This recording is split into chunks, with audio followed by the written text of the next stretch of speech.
Hola, tengo 58 años y vivo en Tijuana. Durante meses, sospeché que mi esposo me engañaba porque se encerraba en el baño por horas, con ese olor a lavanda que yo nunca compré y esos gemidos extraños que me partían el alma. Decidí instalar una cámara escondida, pensando que encontraría a otra mujer, pero lo que descubrí fue 1000 veces más devastador. No era una amante, era un tumor que él ocultaba para no preocuparme, tratamientos secretos al otro lado de la frontera, y dinero de nuestra casa yendo a su exesposa enferma en Ensenada. Mis propios hijos lo sabían todo y me mintieron. Hoy abro mi corazón porque aprendí que los secretos, aunque vengan del amor, destruyen tanto como las traiciones. Si alguna vez has sentido que tu familia te oculta algo, si has dudado de tu intuición, esta historia es para ti. Déjame tu comentario, da like y suscríbete, porque necesito que sepas que no estás sola en este dolor. Me llamo Rosa Elena Mendoza, tengo 56 años, y toda mi vida he vivido en Tijuana, en el barrio de la zona norte, donde el olor a tortillas recién hechas se mezcla con el ruido constante de los camiones que cruzan hacia la frontera. Cada mañana, desde hace 28 años, me levanto a las 4 de la madrugada para preparar tamales de rajas con queso y champurrado que vendo en el mercado municipal. Mis manos están curtidas por el maíz, mi espalda conoce el peso de las ollas gigantes, y mi corazón, bueno, mi corazón creía conocer cada rincón del alma de mi esposo. ¿Cómo puede una mujer vivir 32 años al lado de un hombre y de repente sentir que duerme junto a un desconocido? Esta es mi historia, y les juro por la Virgen de Guadalupe que cada palabra que van a escuchar es verdad. No busco perdón ni lástima, solo quiero que sepan que a veces la realidad supera cualquier telenovela que puedan imaginar. Lo que descubrí sobre mi marido me destrozó, me reconstruyó, y finalmente me enseñó que el amor verdadero no es ciego, sino que aprende a ver con nuevos ojos. Mi esposo se llama Fernando. Tiene 61 años, trabaja como mecánico en un taller cerca del centro, y siempre fue un hombre de rutinas inquebrantables. Cada día llegaba a las 6 de la tarde oliendo a grasa de motor y aceite quemado, se quitaba las botas en la entrada, me daba un beso en la frente, y se iba directo al baño. 15 minutos bajo el agua caliente, ni uno más ni uno menos. Yo ponía la mesa mientras escuchaba el sonido familiar de la regadera, y cuando él salía con el cabello mojado y la piel roja por el agua caliente, nos sentábamos a cenar como habíamos hecho durante décadas. Pero en marzo de este año, todo cambió. Fue una noche de miércoles, lo recuerdo porque ese día había vendido muy bien mis tamales y estaba de buen humor, cantando una canción de Juan Gabriel mientras calentaba los frijoles. Fernando llegó como siempre, pero cuando entró al baño, algo fue diferente. Escuché el seguro de la puerta, algo que nunca había hecho en 32 años de matrimonio. El agua comenzó a correr, pero después de unos minutos, empecé a oír algo más. Eran gemidos. Bajos, ahogados, como si alguien estuviera conteniendo el dolor o no quería ni pensarlo.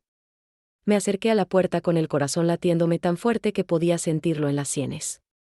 «Fernando, ¿estás bien, mi amor?» Silencio. Solo el agua cayendo. Luego su voz, ronca y extraña, «Sí, sí, solo dame unos minutos más». Pero esos minutos se convirtieron en 45.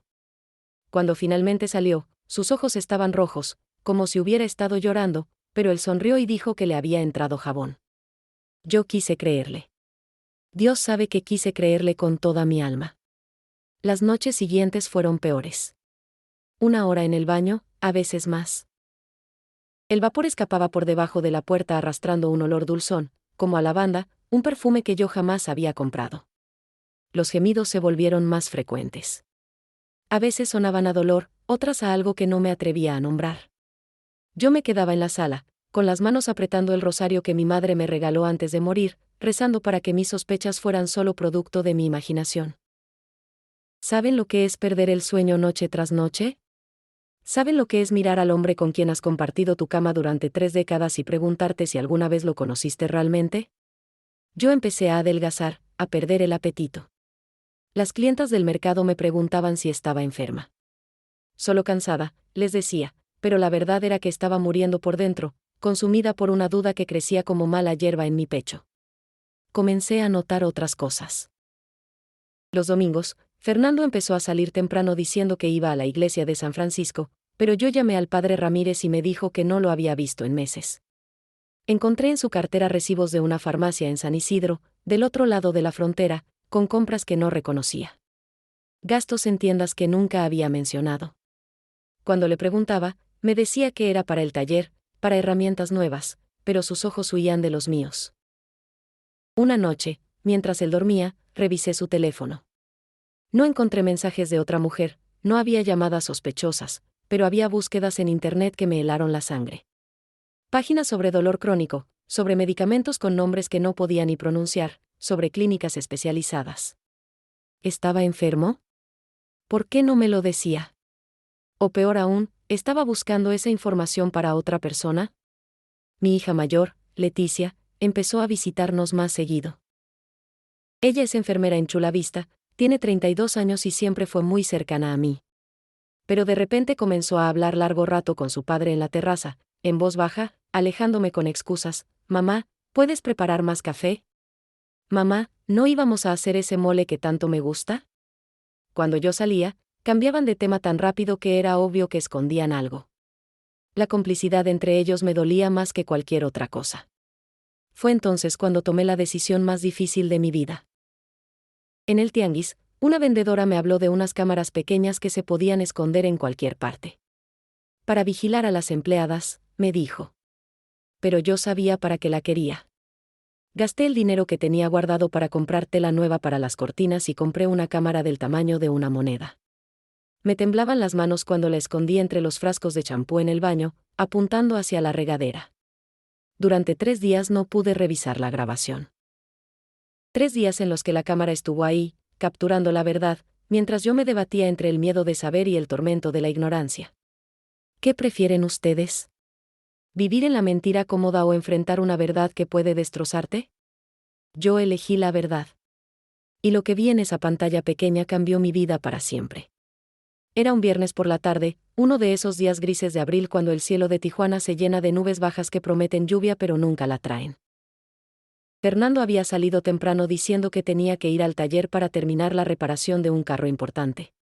Yo me quedé sola en la casa, mirando mi teléfono celular como si fuera una serpiente venenosa. Ahí estaba, la aplicación de la cámara, esperando que yo tuviera el valor de abrirla. Preparé una taza de té de manzanilla, no porque tuviera sed, sino porque necesitaba tener algo en las manos para no temblar tanto. Me senté en el sillón de la sala, ese mismo donde Fernando y yo nos habíamos besado por primera vez cuando éramos novios, donde habíamos mecido a nuestros 3 hijos cuando eran bebés, donde habíamos celebrado cumpleaños y navidades. Cuántos recuerdos felices guardaban esas paredes. Y ahora yo estaba a punto de destruir todo eso con solo tocar una pantalla. ¿Ustedes creen que es fácil espiar a la persona que amas? Cada fibra de mi ser me gritaba que estaba mal, que estaba traicionando la confianza, que una buena esposa no hace esas cosas.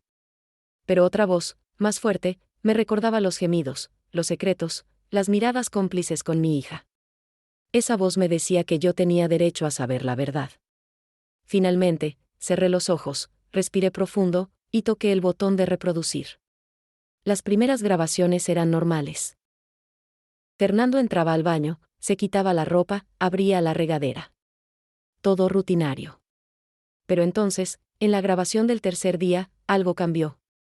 Lo vi quedarse quieto bajo el agua, con la cabeza agachada, y de repente sus hombros comenzaron a temblar. Estaba llorando.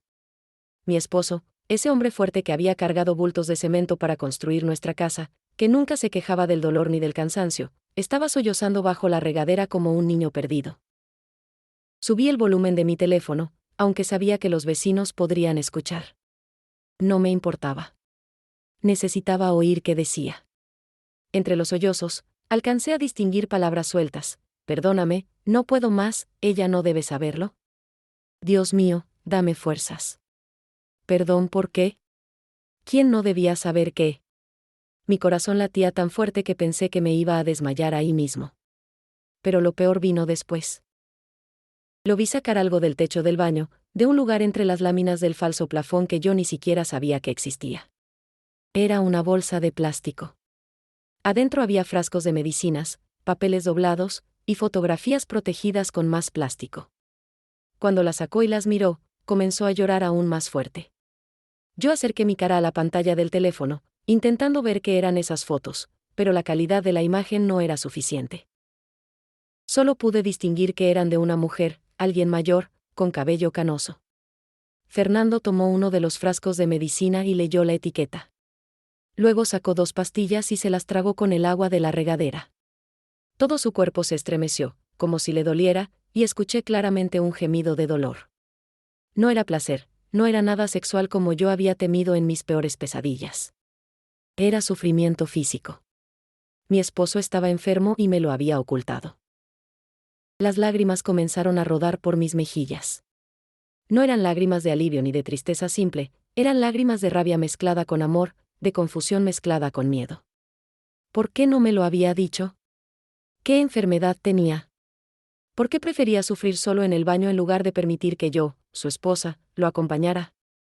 Todas esas noches que pasé imaginando a otra mujer, inventando traiciones, torturándome con celos, cuando en realidad él estaba luchando contra algo mucho peor. Seguí viendo las grabaciones. En otra, lo vi hablarle a las fotografías. Ya sé que no me perdonarás, decía entre sollozos, sé que no tengo derecho a pedirte nada después de tanto tiempo. Pero necesito que sepas que nunca dejé de pensar en ti, que nunca dejé de sentir que te fallé.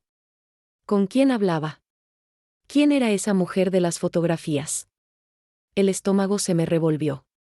Había otra mujer después de todo, pero no era una amante actual. Era alguien del pasado. Me levanté del sillón y comencé a caminar por la sala como animal enjaulado. La taza de té se había enfriado en mis manos. Afuera, el cielo finalmente se abrió y comenzó a llover, esas gotas gruesas y rápidas que mojan todo en segundos. El sonido de la lluvia en el techo de lámina se mezclaba con los sonidos de la grabación que seguía reproduciéndose en mi teléfono. Era como si el cielo llorara conmigo. ¿Qué hace una cuando descubre que todo lo que creía saber era mentira? ¿Qué hace una cuando se da cuenta de que su esposo tiene una vida secreta, dolores escondidos, y conversaciones con fantasmas del pasado? Yo me quedé paralizada ahí, entre la sala y la cocina de mi casa, ese espacio donde había vivido toda mi vida de casada, sintiendo que el piso se abría bajo mis pies. Llamé a Leticia. Mis dedos marcaron su número casi por instinto, sin pensar. Ella contestó al tercer timbrado. Mamá, ¿qué pasa? Su voz sonaba preocupada. Necesito que vengas, le dije con voz quebrada, necesito que vengas ahora y me digas todo lo que me has estado ocultando sobre tu padre. Hubo un silencio largo del otro lado de la línea. Tan largo que por un momento pensé que había colgado. Pero luego escuché su suspiro, ese suspiro de alguien que sabe que el secreto finalmente ha sido descubierto.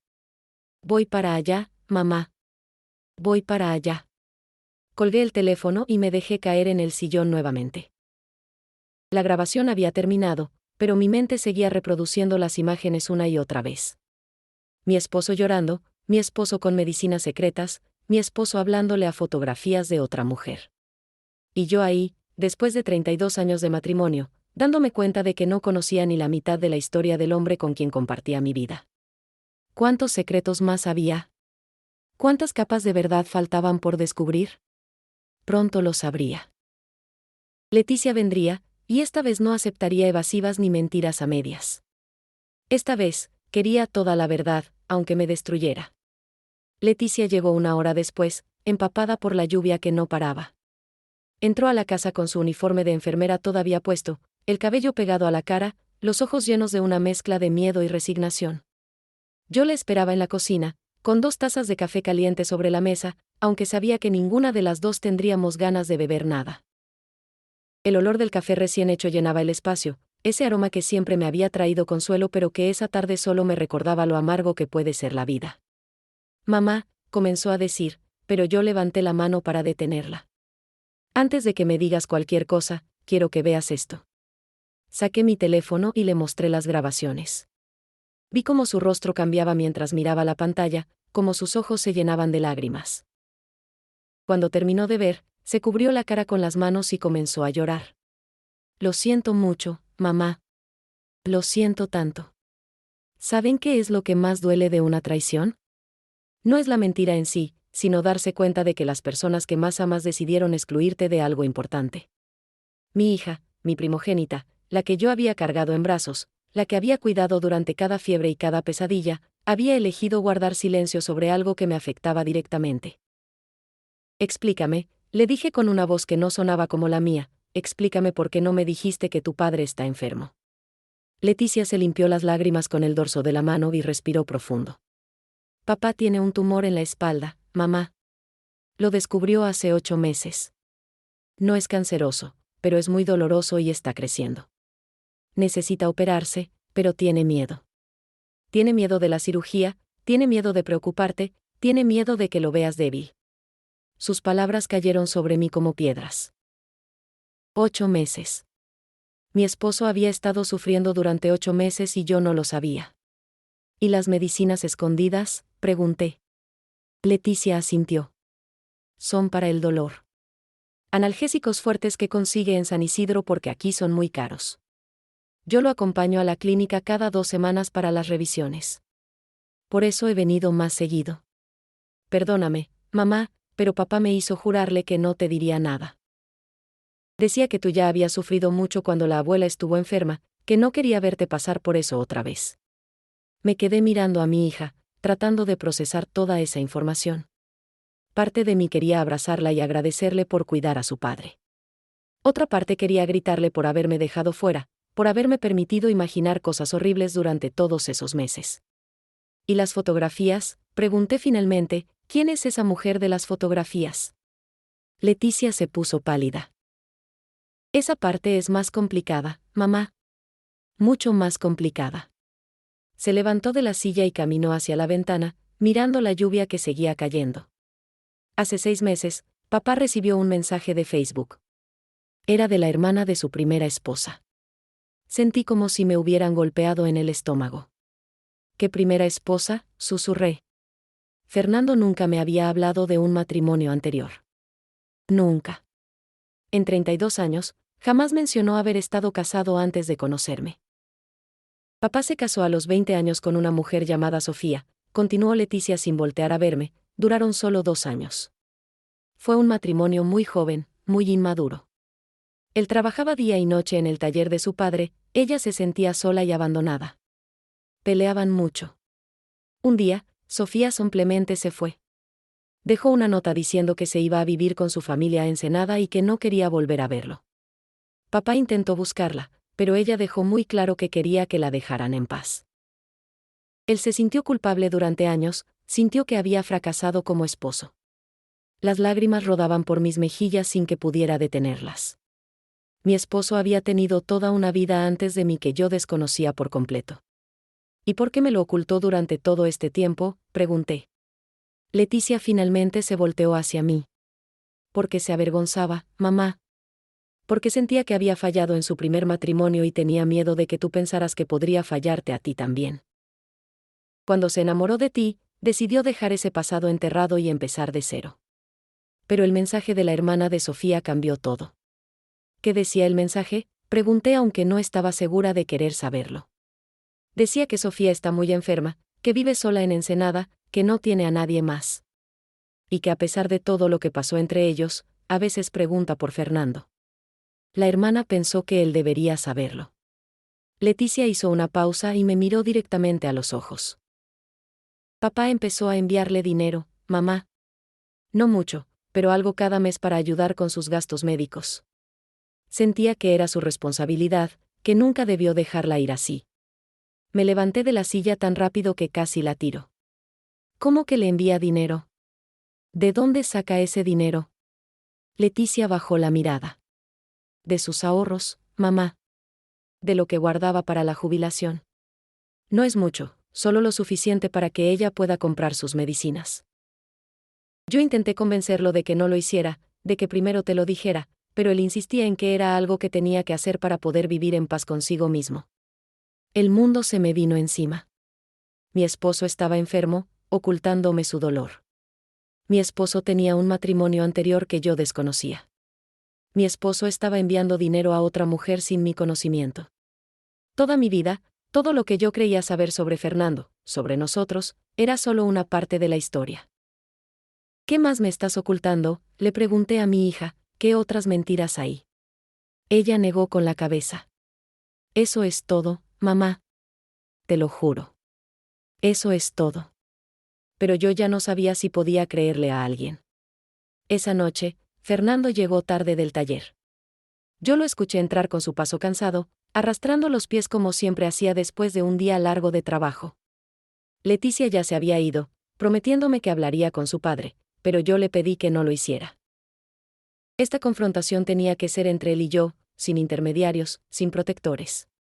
32 años de matrimonio merecían al menos eso, una conversación directa, sin importar cuán dolorosa fuera. Lo esperé en la sala, sentada en el sillón con las luces apagadas y solo la lámpara pequeña de la esquina encendida. Cuando entró y me vio ahí, quieta, en silencio, supe que supo. Los esposos que han vivido tanto tiempo juntos desarrollan un sexto sentido para estas cosas. Rosa Elena, dijo mi nombre completo, algo que solo hacía en momentos importantes. ¿Qué pasa, mi amor? Su voz sonaba cansada, pero también asustada. Tenía razón para estarlo. Siéntate, Fernando, le dije con una calma que no sentía. Él se sentó frente a mí, todavía con su ropa de trabajo manchada de grasa, el olor a aceite de motor llenando el espacio entre nosotros. Saqué mi teléfono y sin decir nada más, le mostré las grabaciones. Vi cómo la sangre abandonaba su rostro, cómo sus manos comenzaban a temblar. No dijo nada mientras veía las imágenes de él llorando bajo la regadera, tomando las pastillas escondidas, besando esas fotografías que yo no debía conocer. Cuando terminaron las grabaciones, el silencio en la sala era tan denso que podía sentirlo presionando contra mi pecho. Afuera, la lluvia había parado, pero el goteo del agua en el techo continuaba con su ritmo constante, marcando los segundos que pasaban sin que ninguno de los dos dijera una palabra. Finalmente, Fernando habló. ¿Leticia te contó? Asentí. Me contó sobre el tumor. Me contó sobre Sofía.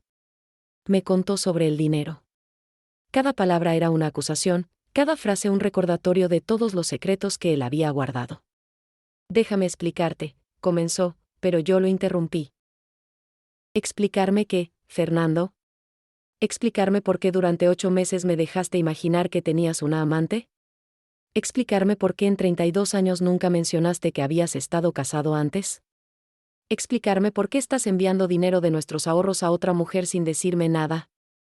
Mi voz subía de tono con cada pregunta. Podía sentir la rabia creciendo en mi pecho, mezclándose con el dolor y la confusión. Fernando se llevó las manos a la cara. Tenía miedo, dijo con voz quebrada, tenía tanto miedo de perderte. Se puso de pie y comenzó a caminar por la sala, igual que yo había hecho horas antes. Cuando me diagnosticaron el tumor, lo primero que pensé fuiste tú.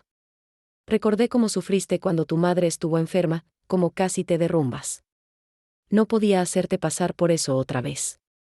Pensé que si me operaba rápido, si me curaba sin que tú te dieras cuenta, podría protegerte de ese dolor. Pero no soy una niña, Fernando, le dije levantándome también, soy tu esposa.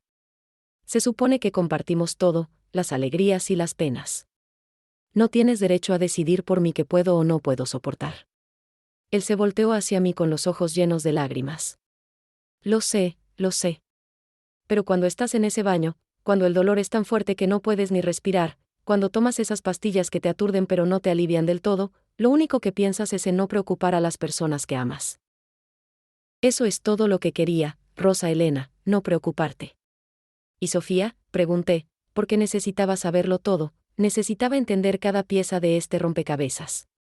Fernando se dejó caer en el sillón como si sus piernas no pudieran sostenerlo más. Sofía fue un error de juventud, comenzó, nos casamos demasiado jóvenes, sin saber lo que realmente significaba el matrimonio. Yo trabajaba todo el tiempo, ella se sentía sola. Peleábamos por todo. Cuando se fue, me sentí aliviado y culpable al mismo tiempo. Durante años traté de olvidarla, de convencerme de que había hecho lo correcto al dejarla ir. Pero cuando conocí a la hermana y me enteré de que está enferma y sola, todo ese sentimiento de culpa regresó. Entonces decidiste enviarle dinero, dije, no como pregunta sino como afirmación. Él asintió. Sé que estuvo mal no decirte. Sé que ese dinero es de los dos. Pero necesitaba hacer algo para redimirme, para sentir que no era el mismo hombre irresponsable que la abandonó hace 40 años. Leticia me decía que te lo dijera, que tú lo entenderías, pero yo tenía miedo. Miedo de que pensaras que todavía la amo, miedo de que creyeras que nuestro matrimonio es una mentira. Me acerqué a él y me arrodillé frente al sillón, tomando sus manos entre las mías. Estaban ásperas, curtidas por años de trabajo duro, Las mismas manos que habían construido nuestra casa, que habían cargado a nuestros hijos, que me habían acariciado durante 3 décadas. ¿La amas?, pregunté mirándolo directamente a los ojos. No, respondió sin dudar, no de la manera que te amo a ti. Pero siento responsabilidad hacia ella, siento que le debo algo por haberla fallado en el pasado. Podía entender eso, aunque me doliera. Podía entender ese peso de la culpa que nos sigue a lo largo de los años. El tumor, dije cambiando de tema porque no podía seguir hablando de Sofía sin sentir que me asfixiaba. ¿Qué tan grave es? Fernando respiró profundo. Es benigno, no es cáncer. Pero está presionando los nervios de la espalda y eso causa mucho dolor. Los doctores dicen que puedo vivir con él, tomando medicinas para el dolor, o puedo operarme. La cirugía tiene riesgos, pero si sale bien, el dolor desaparecería. ¿Y qué has decidido?, pregunté. No he decidido nada. Por eso lloro en la regadera, por eso me escondo. Porque tengo miedo de la operación y miedo de no operarme. Tengo miedo de todo, Rosa Elena. Esa noche ninguno de los dos durmió. Nos quedamos sentados en la sala hasta que el cielo comenzó a aclararse y los primeros rayos del sol entraron por la ventana. Hablamos como no habíamos hablado en años, tal vez como nunca lo habíamos hecho. Fernando me contó detalles de su primer matrimonio que nunca pensé que necesitaba saber, cómo Sofía le gustaba cocinar pescado aunque a él no le agradara, cómo ella cantaba canciones de Rocío Dúrcal mientras limpiaba, cómo el día que se fue él lloró durante horas sentado en la cama vacía. Yo le conté sobre los meses de agonía que había vivido, imaginando una amante joven y hermosa, torturándome con imágenes de él tocando a otra mujer, besando otros labios. Le conté cómo había empezado a odiar el olor a lavanda, cómo cada gemido que escuchaba detrás de la puerta me destrozaba un poco más. Le conté que había pensado en dejarlo, en empacar mis cosas y regresar a la casa de mi hermana en Mexicali, aunque eso significara admitir otro fracaso matrimonial. Porque sí, yo también tenía secretos. Mi primer novio me había dejado embarazada y había huido. Perdí ese bebé a las 12 semanas y nunca se lo había contado a Fernando. ¿Por qué no me lo dijiste?, me preguntó cuando le revelé eso, tomando mis manos entre las suyas. Por la misma razón que tú no me contaste sobre Sofía, respondí, porque tenía vergüenza. Porque pensaba que me verías diferente, que pensarías que estaba dañada o que no era suficiente. Él negó con la cabeza. Nunca hubiera pensado eso. Nunca. Y así, en esa madrugada llena de confesiones, nos dimos cuenta de que los secretos que guardábamos para protegernos eran precisamente los que nos estaban destruyendo. Pero saber todo eso no hacía que el dolor desapareciera. Durante los días siguientes, mientras yo seguía preparando mis tamales y él seguía yendo al taller, había una tensión en la casa que nunca antes existió. Nos movíamos como extraños educados, diciendo buenos días y hasta luego, con voces mecánicas. Por las noches, dormíamos cada uno en su lado de la cama, sin tocarnos, con un espacio entre nosotros que parecía un abismo. ¿Cómo se reconstruye la confianza cuando ha sido destruida? ¿Cómo se vuelve a creer en alguien que te mintió durante meses, aunque haya sido con buenas intenciones? Mi hermana Carmen vino a visitarme desde Mexicali.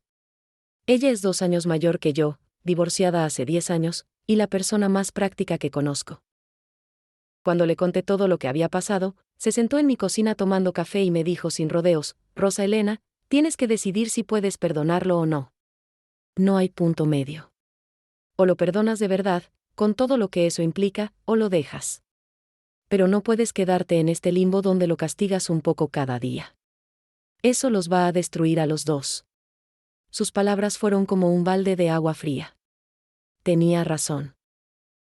Yo estaba atrapada entre el amor que todavía sentía por Fernando y la rabia por todo lo que había ocultado.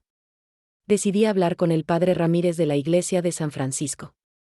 Él me conoce desde que me casé, bautizó a mis 3 hijos, y siempre ha sido un buen consejero. Me recibió en su pequeña oficina que huele a velas y madera vieja. Cuando terminé de contarle todo, se quedó en silencio un momento largo antes de hablar. Hija, me dijo finalmente, el amor verdadero no es estar juntos cuando todo es fácil. El amor verdadero se prueba precisamente en momentos como este, cuando la verdad duele, cuando el orgullo quiere que huyamos, cuando el perdón parece imposible. Pero padre, le dije con lágrimas en los ojos, él me mintió durante meses. Me dejó sufrir imaginando cosas horribles. Y encima está enviando dinero a otra mujer. El padre Ramírez asintió. Sí, cometió errores. Errores graves.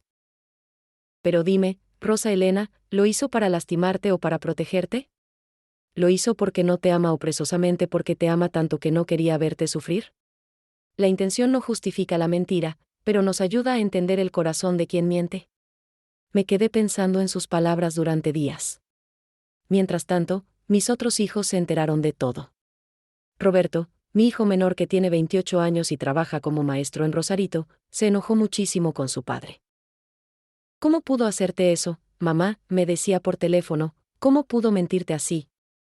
Pero mi hija de en medio, Patricia, que tiene 30 años y siempre fue la más sensible, me dijo algo que me hizo reflexionar: mamá, papá está enfermo y asustado. Los hombres de su generación no saben cómo pedir ayuda, no saben cómo mostrar debilidad. Lo que hizo estuvo mal, pero tal vez lo hizo porque no sabía cómo hacerlo mejor. Una noche, 2 semanas después de la gran revelación, Fernando volvió a encerrarse en el baño. Escuché el agua de la regadera, y luego, otra vez, los gemidos. Esta vez, en lugar de quedarme afuera con el corazón destrozado, toqué la puerta. Fernando, dije con voz firme, abre la puerta. Hubo silencio. Luego escuché el seguro abrirse. Entré al baño lleno de vapor. Él estaba sentado en el piso de la regadera, con el agua cayéndole encima, llorando.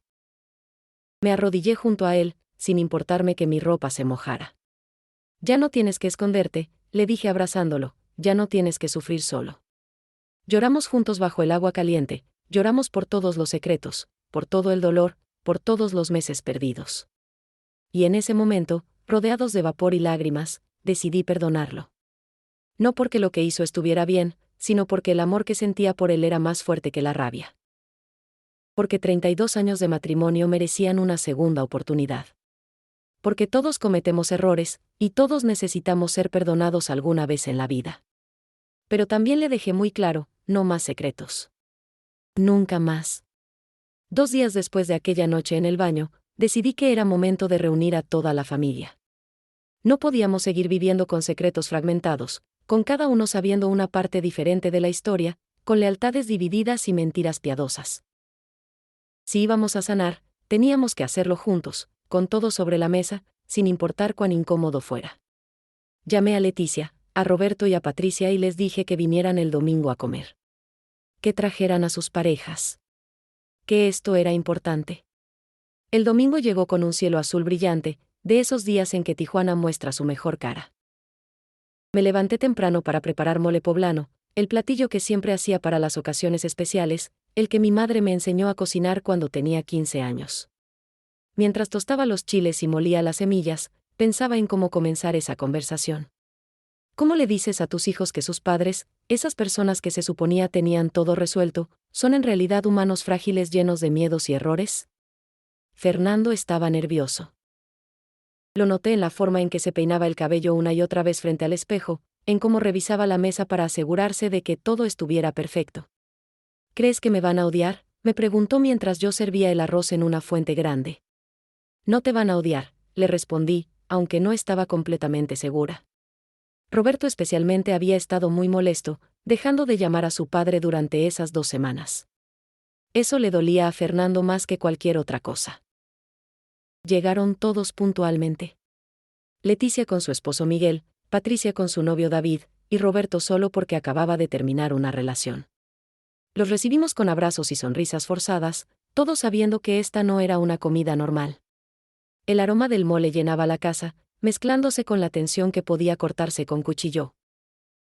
Nos sentamos alrededor de la mesa del comedor, esa mesa de madera que había sido testigo de tantas celebraciones y que ahora sería testigo de algo completamente diferente.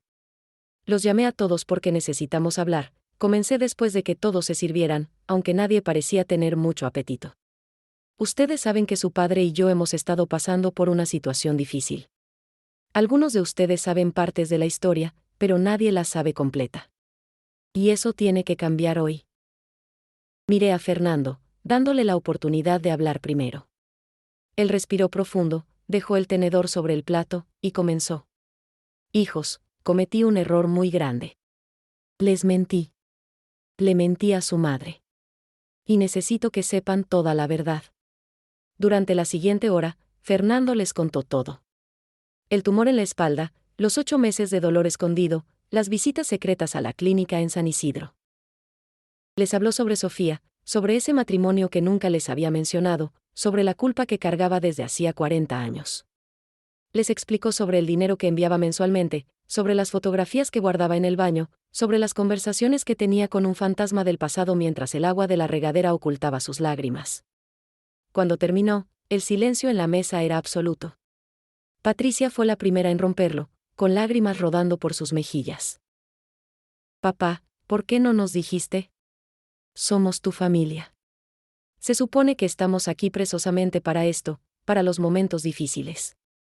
Roberto, con los brazos cruzados y la mandíbula apretada, dijo, no entiendo cómo pudiste hacerle eso a mamá. Dejarla imaginar cosas horribles cuando todo el tiempo estabas enfermo. Eso es cruel, papá. Aunque no haya sido tu intención, fue cruel. Fernando agachó la cabeza. Tienen razón. Todo lo que hice estuvo mal.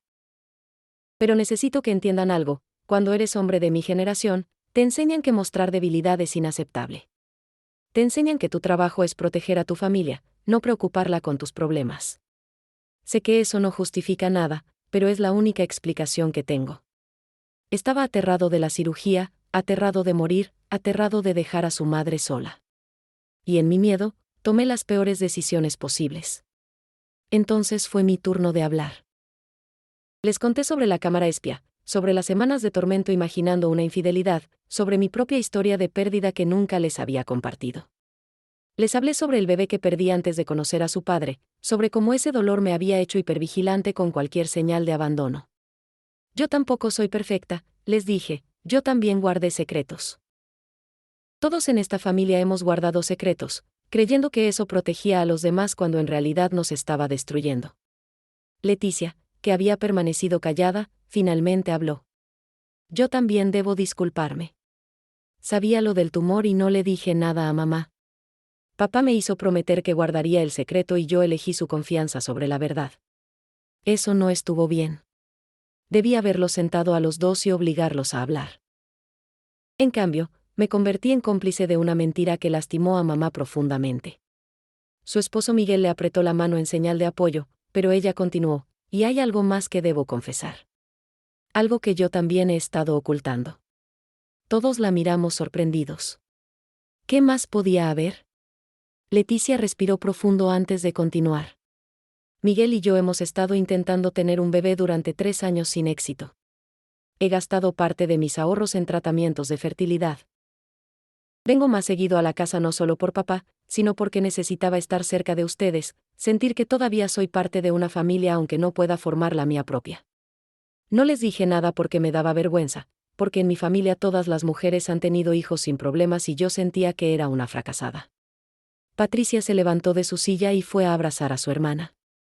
Roberto, a pesar de su enojo, también se acercó. Y así, uno por uno, comenzamos todos a compartir las cosas que habíamos guardado, los miedos que nunca expresamos, las inseguridades que ocultamos detrás de sonrisas falsas. Roberto confesó que había sido despedido de su trabajo anterior y había pasado 2 meses buscando empleo sin decirnos nada porque no quería preocuparnos. Patricia admitió que su relación con David estaba en problemas porque él quería mudarse a Monterrey y ella no quería alejarse de nosotros. Esa tarde, alrededor de una mesa llena de comida que se enfrió sin ser tocada, nuestra familia finalmente se quitó todas las máscaras. Lloramos, nos gritamos un poco, nos abrazamos mucho. Y cuando el sol comenzó a ponerse pintando el cielo de naranja y rosa, todos nos sentimos más ligeros, como si un peso invisible hubiera sido levantado de nuestros hombros. Los días que siguieron a esa comida familiar fueron de sanación lenta pero constante. Fernando finalmente accedió a mostrarme todos los documentos médicos, todos los recibos, todas las pruebas de su enfermedad que había mantenido escondidas. Una tarde, sacó de su escondite una carpeta gruesa llena de papeles. Nos sentamos juntos en la mesa de la cocina y revisamos cada documento mientras tomábamos café de olla con canela, ese café que siempre preparaba mi abuela y que tiene el poder de hacer cualquier momento difícil un poco más llevadero. Los papeles eran una cronología de su sufrimiento.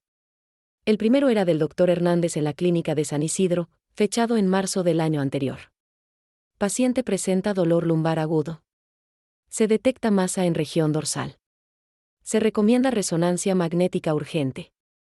Mis manos temblaban al leer esas palabras. Marzo.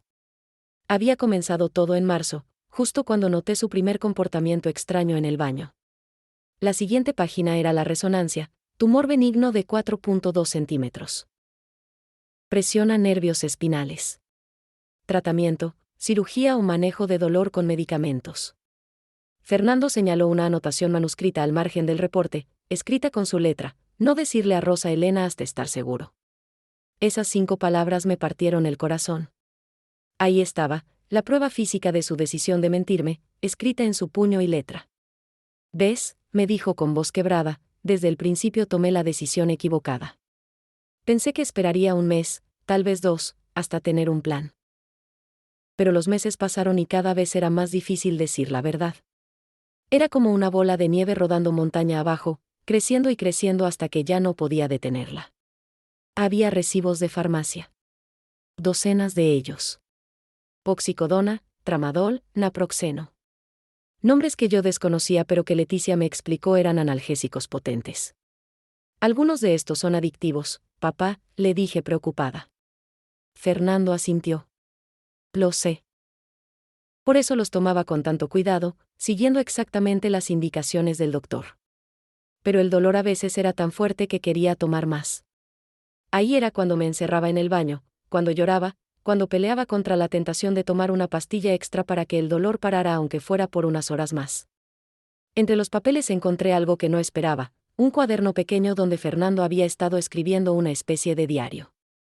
Con su permiso, comencé a leer. 15 de abril, el dolor hoy fue insoportable. Casi le digo a Rosa Elena, pero la vi tan feliz vendiendo sus tamales que no pude.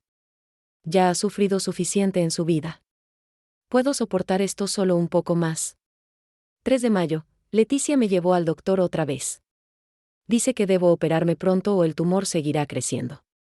Tengo miedo. ¿Qué pasa si algo sale mal en la cirugía? ¿Qué pasa si no despierto? Rosa Elena me odia por mentirle, pero ¿cuánto más me odiaría si la dejara viuda por ser cobarde?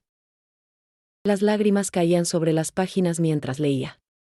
Este hombre que yo había imaginado traicionándome con otra mujer en realidad estaba librando una batalla silenciosa contra el dolor y el miedo.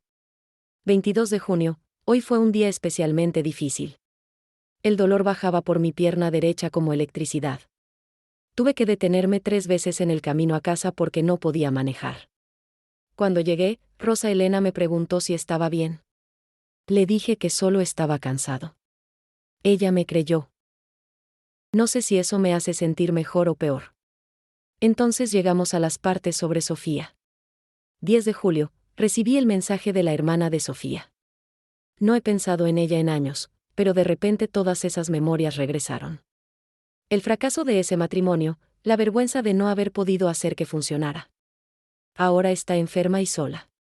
¿Debo ayudarla? ¿Tengo esa responsabilidad? Rosa Elena nunca lo entendería. Me dolió leer eso, esa certeza de que yo no entendería, aunque tal vez tenía razón. Tal vez en ese momento no hubiera entendido. 15 de agosto, envié el primer pago a Sofía. $200. No es mucho, pero es lo que puedo permitirme sin que Rosa Elena lo note. Me siento como un criminal, escondiendo dinero, mintiendo sobre gastos. Pero cuando pienso en Sofía sola en ese cuarto en Ensenada, sin poder pagar sus medicinas, sé que tengo que hacer esto. Algún día le diré a Rosa Elena y espero que pueda perdonarme. Había más entradas como esa, una cada mes, documentando cada transferencia, cada mentira, cada peso de culpa. Pero también encontré algo más en esa carpeta, cartas. Cartas que Fernando había escrito pero nunca enviado. Eran para mí. La primera decía: mi querida Rosa Elena, si estás leyendo esto es porque algo me pasó en la cirugía. Necesito que sepas que cada día contigo ha sido un regalo. Lamento haberte mentido sobre mi enfermedad. Lamento haber sido tan cobarde.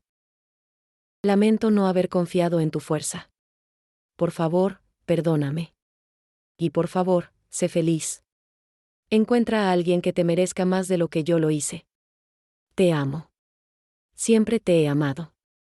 Fernando. Había 5 cartas así, cada una escrita en momentos diferentes, cada una preparándose para el peor escenario. Algunas tenían manchas de agua, como si hubiera llorado mientras las escribía. En una le pedía a Roberto que cuidara de mí. En otra le decía a Patricia que su sensibilidad era su mayor fortaleza. En otra le agradecía a Leticia por haberlo acompañado en secreto todos esos meses. Eran las palabras de un hombre aterrado, preparándose para morir, tratando de ordenar sus asuntos antes del fin. ¿Por qué escribiste estas cartas?, le pregunté con la voz rota. Porque cada vez que iba a una cita médica pensaba que tal vez me dirían que el tumor era canceroso después de todo, o que ya era muy tarde para operar, o que tenía días de vida. Necesitaba dejar algo para ustedes, algo que explicara mis decisiones. Necesitaba que supieran que todo lo que hice, aunque estuvo mal, lo hice por amor. Lo abracé entonces, abracé a ese hombre imperfecto y asustado que había cargado tanto peso solo. La decisión de que Fernando se operara vino después de muchas conversaciones, muchas lágrimas, y muchas noches sin dormir. Pero esta vez, la decisión la tomamos juntos. Hablamos con el doctor Hernández, revisamos todas las opciones, preguntamos sobre los riesgos. Y cuando Fernando finalmente dijo, sí, quiero operarme, yo estaba ahí, tomando su mano, prometiéndole que no lo dejaría solo ni un segundo. La cirugía fue programada para el 15 de noviembre, justo antes del Día de Acción de Gracias. Pero antes de eso, había algo que necesitábamos hacer. Algo que el padre Ramírez nos había sugerido y que al principio me pareció una locura. Necesitan compartir su historia, nos dijo, necesitan ser honestos no solo con su familia, sino con su comunidad. El secreto los enfermó. La transparencia los sanará. Así que aceptamos participar en una reunión de parejas en la iglesia, una de esas sesiones donde la gente comparte sus testimonios. Yo estaba aterrada. ¿Qué iban a pensar nuestros vecinos? ¿Nuestros amigos? ¿Las señoras del mercado donde vendía mis tamales cada mañana? La noche de la reunión, la sala de la iglesia estaba llena. Había como 50 personas, muchas que conocíamos desde hacía años. Doña Lupita, que vendía flores cerca de mi puesto en el mercado. Don Ramón y su esposa Estela, nuestros vecinos de toda la vida. Familias jóvenes que acababan de casarse. Parejas mayores que llevaban 50 años juntos. Todos mirándonos expectantes mientras el padre Ramírez nos presentaba. Rosa Elena y Fernando tienen una historia que compartir, dijo, una historia sobre secretos, dolor, y lo que significa realmente el amor en tiempos difíciles. Fernando comenzó. Con voz temblorosa, les contó sobre el tumor, sobre los 8 meses de mentiras, sobre el dolor que escondía cada noche en el baño. Podía ver las caras de sorpresa en la audiencia. Mucha gente lo conocía como el mecánico fuerte y callado que arreglaba sus carros. Nadie imaginaba que detrás de esa fachada había un hombre quebrado por el miedo. Les mentí a todos, dijo Fernando, no solo a mi esposa. A mis hijos, a mis amigos. Cuando me preguntaban cómo estaba, yo sonreía y decía, bien. Pero por dentro estaba muriendo de miedo y dolor. Luego me tocó a mí. Les conté sobre la cámara espía, sobre las noches imaginando una infidelidad, sobre el momento en que vi las grabaciones y descubrí la verdad. Pensé que mi marido me estaba traicionando, dije con lágrimas en los ojos, pasé meses torturándome, sintiendo celos de una mujer que no existía, odiando un perfume de lavanda que solo era producto de mi imaginación. Y todo ese sufrimiento innecesario fue porque ninguno de los dos sabía cómo comunicarse, cómo ser vulnerable, cómo pedir ayuda. Hubo murmullos en la audiencia. Podía ver a algunas mujeres limpiar sus lágrimas. Algunos hombres miraban el piso, tal vez reconociéndose en la historia de Fernando. Entonces el padre Ramírez abrió el micrófono para comentarios. Lo que pasó después nos cambió para siempre. Don Ramón se puso de pie. Yo también tengo un secreto, dijo con voz fuerte, yo también he estado enfermo. Diabetes. No se lo he dicho a Estela porque no quiero que se preocupe, porque no quiero que me vea débil. Pero después de escucharlos hoy, me doy cuenta de que estoy cometiendo el mismo error. Su esposa Estela lo miró con los ojos muy abiertos. ¿Diabetes? ¿Cuánto tiempo? 6 meses, admitió él. Ella comenzó a llorar, pero no de tristeza, sino de frustración y alivio mezclados. Yo lo sabía, dijo, vi las pastillas escondidas, vi cómo dejaste de comer dulces. Pero esperaba que me lo dijeras. Esperaba que confiaras en mí. se abrazaron frente a todos, llorando juntos, y la sala completa estalló en aplausos. Después de eso, fue como si una compuerta se hubiera abierto. Una mujer joven confesó que estaba tomando antidepresivos en secreto porque su esposo pensaba que la depresión era cosa de flojos.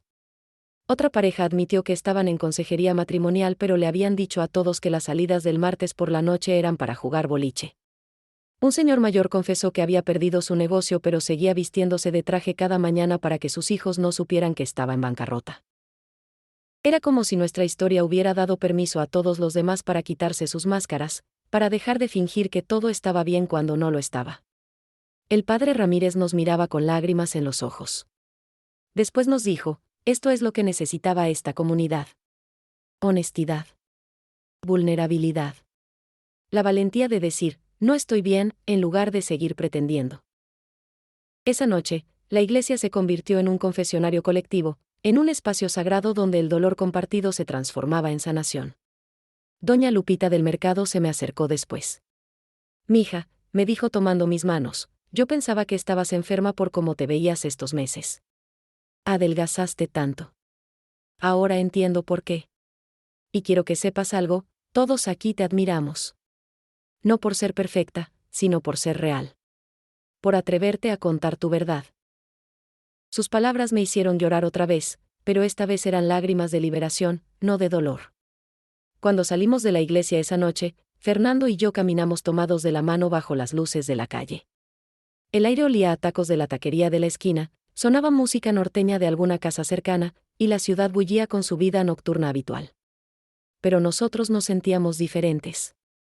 Más ligeros. Más honestos. Más humanos. Gracias, me dijo Fernando. ¿Por qué?, pregunté. Por no rendirte conmigo. Por obligarme a ser valiente cuando yo era cobarde. Por amarme a pesar de todo. Los días previos a la cirugía fueron una mezcla extraña de miedo y esperanza. Fernando tuvo que dejar de tomar sus analgésicos una semana antes de la operación, lo que significó que el dolor regresó con toda su fuerza. Hubo noches en que lo escuchaba gemir en la cama, apretando las sábanas con los puños, y todo lo que yo podía hacer era sostener su mano y recordarle que pronto todo mejoraría. Esta vez no había secretos. Esta vez el dolor era compartido, y eso, de alguna manera, lo hacía más soportable. Pero había algo más que necesitábamos resolver antes de la cirugía. Sofía. Esa mujer del pasado que seguía siendo un fantasma entre nosotros. Una tarde, 3 días antes de la operación, le dije a Fernando, necesito conocerla. Él me miró sorprendido. ¿Qué? ¿Por qué querrías hacer eso? Porque no puedo seguir imaginándola, le expliqué, no puedo seguir inventando quién es ella en mi mente. Necesito verla con mis propios ojos, necesito entender por qué sientes que le debes tanto. Fernando llamó a la hermana de Sofía, quien nos dio la dirección en Ensenada. El viernes por la mañana, manejamos las 2 horas hacia la costa. Leticia insistió en acompañarnos, diciendo que éramos demasiado viejos para manejar solos esa distancia, pero yo sabía que realmente quería estar ahí para apoyarnos. El viaje fue silencioso. Yo miraba por la ventana el paisaje árido de la carretera, preguntándome qué iba a decirle a la primera esposa de mi marido. Sofía vivía en una casa pequeña pintada de amarillo desteñido, con un jardín lleno de plantas que luchaban por sobrevivir bajo el sol. Cuando tocamos la puerta, fue su hermana quien abrió. Pasen, los está esperando, dijo con una sonrisa triste. Sofía estaba sentada en una silla de ruedas en la sala. Tenía 62 años, apenas uno más que Fernando, pero se veía mucho mayor. Su cabello completamente blanco, la piel pálida, las manos temblando ligeramente sobre el regazo. Artritis severa, nos explicó su hermana, combinada con problemas del corazón. Cuando Sofía vio a Fernando, sus ojos se llenaron de lágrimas. Fernando, dijo con voz débil, pensé que nunca volvería a verte. Él se arrodilló frente a su silla. Sofía, quiero que conozcas a Rosa Elena, mi esposa. Ella me miró entonces y en sus ojos vi algo inesperado, no resentimiento ni celos, sino alivio. Gracias por venir, me dijo, sé que esto debe ser muy difícil para ti. Me senté en el sofá cercano. Necesitaba conocerte, le dije honestamente, necesitaba entender. Hablamos durante 2 horas. Sofía nos contó su versión de aquel matrimonio fallido hace 40 años. Éramos tan jóvenes, dijo con nostalgia, tan tontos.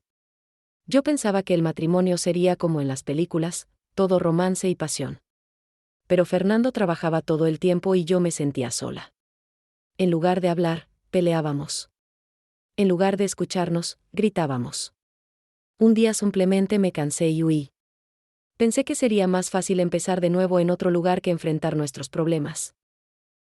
¿Te arrepientes?, le preguntó Fernando.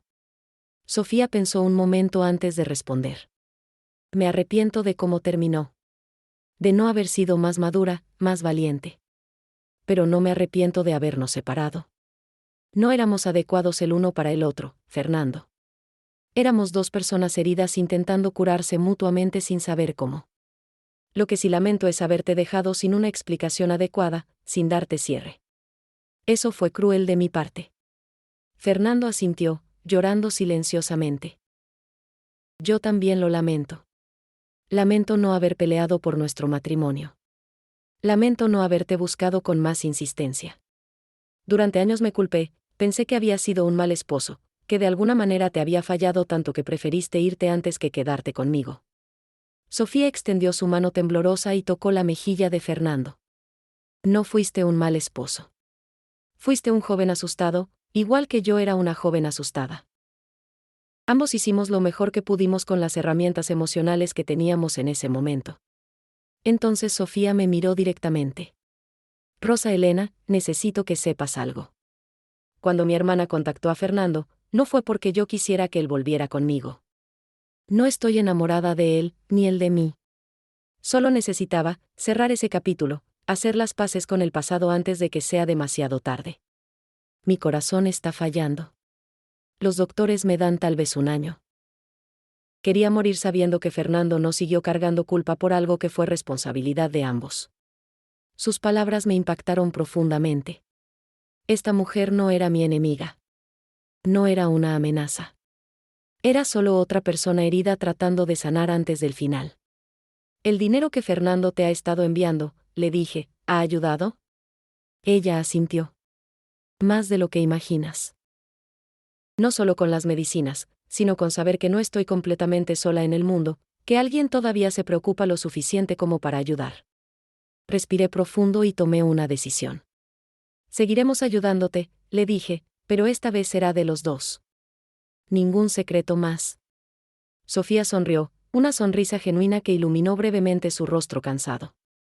Eres una buena mujer, Rosa Elena. Fernando tiene suerte de haberte encontrado. Tienen algo que él y yo nunca tuvimos: comunicación real, voluntad de trabajar en su relación, madurez para enfrentar los problemas juntos. Se volteó hacia Fernando. Ya puedes dejar ir la culpa. Te perdono por todo. Y espero que tú me perdones también. Lo hago, dijo Fernando, por supuesto que lo hago. Cuando nos levantamos para irnos, Sofía pidió hablar conmigo a solas. Fernando y Leticia salieron al jardín. Cuídalo, me dijo Sofía, cuida a ese hombre que se siente responsable de todo el mundo. Que carga el peso de todo sobre sus hombros. Ayúdalo a entender que pedir ayuda no es debilidad, que mostrar dolor no es vergüenza, que ser vulnerable con las personas que amas es en realidad la mayor fortaleza. Lo haré, le prometí. Y sellamos esa promesa con un abrazo, dos mujeres que amaron al mismo hombre en diferentes momentos de su vida, ahora unidas por comprensión y perdón. En el camino de regreso a Tijuana, Fernando condujo con una mano mientras con la otra sostenía la mía. ¿Estás bien?, me preguntó. Sí, respondí honestamente, estoy bien. Mejor que bien, en realidad. Conocerla me ayudó a entender. Ya no tengo miedo de ella, ya no la veo como una amenaza. Solo la veo como otra persona herida en este mundo lleno de gente herida. Fernando besó mi mano. Te amo, Rosa Elena. Te amo más de lo que las palabras pueden expresar. Yo también te amo, le dije, con todas tus imperfecciones, con todos tus miedos, con todos tus secretos ya revelados. Te amo completamente. La mañana de la cirugía amaneció fría y gris. Nos levantamos a las 5 de la madrugada, aunque ninguno de los dos había dormido realmente. Fernando tenía que estar en el hospital a las 7 para los preparativos. Mientras él se duchaba, preparé café aunque él no podía tomar nada, solo necesitaba mantener mis manos ocupadas para no temblar. Nuestros 3 hijos llegaron temprano, formando un convoy de coches que nos acompañaría hasta San Isidro. Nadie habló mucho durante el trayecto, pero el silencio era diferente al de meses atrás. Este era un silencio de familia unida, de amor compartido, de esperanza colectiva. En la sala de espera del hospital, mientras Fernando era preparado para la operación, yo sostuve su mano hasta el último momento posible. Te amo, le dije, y voy a estar aquí cuando despiertes. Esta vez no estás solo. Él sonrió, aunque podía ver el miedo en sus ojos. Lo sé. Y eso hace toda la diferencia del mundo. Lo vi desaparecer detrás de las puertas dobles de la sala de operaciones, y entonces me derrumbé. Leticia me abrazó por un lado, Patricia por el otro, Roberto me trajo agua. Mi familia, imperfecta pero presente, sosteniéndome cuando mis piernas ya no podían. La cirugía duró 5 horas. 5 horas que se sintieron como 50. Rezamos, caminamos por los pasillos, tomamos café horrible de máquina, contamos historias de Fernando de cuando los niños eran pequeños. El padre Ramírez vino y se quedó con nosotros 2 horas, rezando rosarios y ofreciendo palabras de consuelo. Doña Lupita apareció con tamales caseros, diciendo que sabía que yo no había comido nada. Don Ramón y Estela llegaron con flores. Era como si toda nuestra comunidad hubiera venido a sostener esa vigilia con nosotros. Cuando finalmente el doctor Hernández salió con su uniforme quirúrgico verde, todos nos pusimos de pie de inmediato. La cirugía fue exitosa, dijo con una sonrisa cansada, pudimos remover el tumor completamente. Los nervios están intactos. Con rehabilitación, debería recuperar el movimiento completo y, lo más importante, el dolor crónico debería desaparecer. Me cubrí la cara con las manos y lloré. Lloré de alivio, de alegría, de gratitud infinita. La recuperación fue lenta pero constante. Fernando pasó 3 días en el hospital, luego 2 semanas en casa con instrucciones estrictas de reposo. Yo cerré mi puesto de tamales temporalmente para cuidarlo, y mis clientes del mercado fueron increíblemente comprensivos. Muchas vinieron a la casa a traer comida, a ofrecer ayuda, a compartir sus propias historias de enfermedades superadas. Era hermoso ver cómo nuestra honestidad había creado un espacio donde otros también podían ser honestos. Un mes después de la cirugía, Fernando dio su primer paso sin ayuda. Fue solo del sofá a la cocina, apenas unos metros, pero para nosotros fue como verlo caminar sobre la luna. Aplaudimos, lloramos, celebramos ese pequeño triunfo como si fuera el más grande. Y tal vez lo era. Porque cada paso que daba era un paso alejándose del dolor, alejándose del miedo, alejándose de la persona que había sido cuando escondía sus secretos bajo el agua de la regadera. Para Navidad, Fernando pudo volver al taller, aunque con horas reducidas. Sus clientes lo recibieron con abrazos y palabras de aliento. Algunos habían escuchado nuestra historia a través del chisme inevitable de una ciudad pequeña, pero en lugar de juzgar, nos admiraban. Un hombre mayor le dijo: «Eres valiente, Fernando. No por enfrentar la cirugía, sino por enfrentar la verdad. Eso requiere más coraje que cualquier operación». En enero, recibimos una carta de Ensenada. Era de la hermana de Sofía. Nos informaba que Sofía había fallecido pacíficamente en su sueño 2 semanas después de nuestra visita. «Quiero que sepan», decía la carta, «que después de que ustedes se fueron, Sofía estuvo en paz por primera vez en años. Dijo que finalmente podía descansar sabiendo que había cerrado ese círculo, que había hecho las paces con su pasado. Gracias por darle ese regalo». Lloré al leer esas palabras, lloré por una mujer que apenas conocí pero que de alguna manera se había convertido en parte de mi historia. Con el dinero que ya no gastábamos en medicinas secretas ni en ayudar a Sofía, Fernando y yo decidimos hacer algo especial. Establecimos un fondo pequeño en la iglesia para ayudar a parejas que necesitaban consejería matrimonial pero no podían pagarla. No era mucho dinero, pero era nuestra manera de devolver, de transformar nuestro dolor en ayuda para otros. El padre Ramírez lloró cuando le contamos nuestra idea. «Ustedes han convertido su prueba en testimonio», nos dijo, «su dolor en propósito». Hoy, casi un año después de aquella primera noche cuando escuché gemidos detrás de la puerta del baño, Fernando y yo nos sentamos en nuestro pequeño patio trasero al atardecer. Él ya no siente dolor. Las cicatrices en su espalda han sanado, tanto las físicas como las emocionales. Todavía nos levantamos temprano, yo para preparar mis tamales y él para ir al taller, pero ahora desayunamos juntos, hablando de nuestros planes del día, de nuestros miedos, de nuestros sueños. Ya no hay secretos entre nosotros. Ya no hay dolor escondido. ¿Fue fácil llegar aquí? No. Vale la pena el esfuerzo de ser honesto, de ser vulnerable, de permitir que las personas que amas te vean en tu peor momento? Absolutamente sí. Porque descubrí que el amor verdadero no es perfecto. El amor verdadero es desordenado, complicado, a veces doloroso. Pero cuando eliges quedarte, cuando eliges trabajar a través del dolor en lugar de huir de él, cuando eliges la verdad sobre la comodidad de la mentira, entonces el amor se vuelve algo más profundo, más real, más hermoso de lo que cualquier historia perfecta podría ser. Les cuento esto hoy, a quien quiera escuchar, porque sé que no somos la única pareja que ha guardado secretos. Sé que hay otras mujeres imaginando traiciones que no existen. Sé que hay otros hombres llorando en silencio, creyendo que mostrar debilidad es inaceptable. Y quiero que sepan esto, sus secretos los están matando. Su miedo a la vulnerabilidad está destruyendo precisamente lo que intentan proteger. Sean valientes. Sean honestos. Sean reales. Porque al final, lo único que realmente tenemos en este mundo es el amor que compartimos y las verdades que nos atrevemos a decir. Me llamo Rosa Elena Mendoza. Tengo 57 años y vivo en Tijuana con mi esposo Fernando, a quien casi pierdo no por la enfermedad sino por los secretos que la rodeaban. Esta es mi historia. Esta es nuestra historia. Y la comparto con la esperanza de que su dolor pueda ser su maestro, como el nuestro lo fue para nosotros. Que su verdad, por más difícil que sea, pueda liberarlos como nos liberó a nosotros. Porque merecen amar y ser amados completamente, sin máscaras, sin mentiras, sin miedo. Todos lo merecemos.